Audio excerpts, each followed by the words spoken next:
সবচেয়ে বড় নিঃস্বকে আল্লাহ রাসূল জিজ্ঞেস করলেন। তো সাহাবীরা বলল, যার টাকা পয়সা নেই সেই তো নিঃস্ব।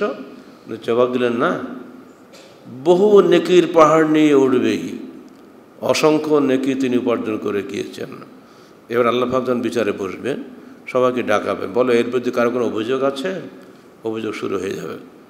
সাতামা হাজা, কাতামা হাজা, কাতালা হাজা, জারাবা হাজা, একটা শুরু হয়ে যাবে।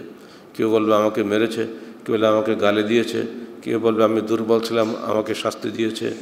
একজন এক রকম বলা শুরু করবে। এমলা দিন আর আলহমলা দিরহাম, যেদিন কোনো মানুষের কাছে দিনার ও দিরহাম থাকবে না, স্বর্ণ রৌপ্য মুদ্রা থাকবে না, তখন আল্লাহ পাক ওই নেকির পাহাড় নিয়ে যিনি হাজির হয়েছেন তার নেকি থেকে কাটতে শুরু করবেন। পাপ অনুযায়ী বাদিকে দিয়ে দেবেন সেখান থেকে। এমনি করে দিতে দিতে শেষ পর্যন্ত দেখা যাবে ওই নেকির পাহাড়ওয়ালা একসময় নিঃস্ব হয়ে যাবে। তখন বাদীদের দাবি পূরণ করার জন্য বাদীদের আমলনামা যেগুলো গোনা ছিল, ওই গোনাগুলো আবার এই বিবাদী ভদ্রলোকের আমলনামায় চাপানো হবে। ফলে গুনাহের পাহাড় নিয়ে তাকে জাহান্নামে নিক্ষিপ্ত হতে হবে। সেই দিনের কথা স্মরণ করুন।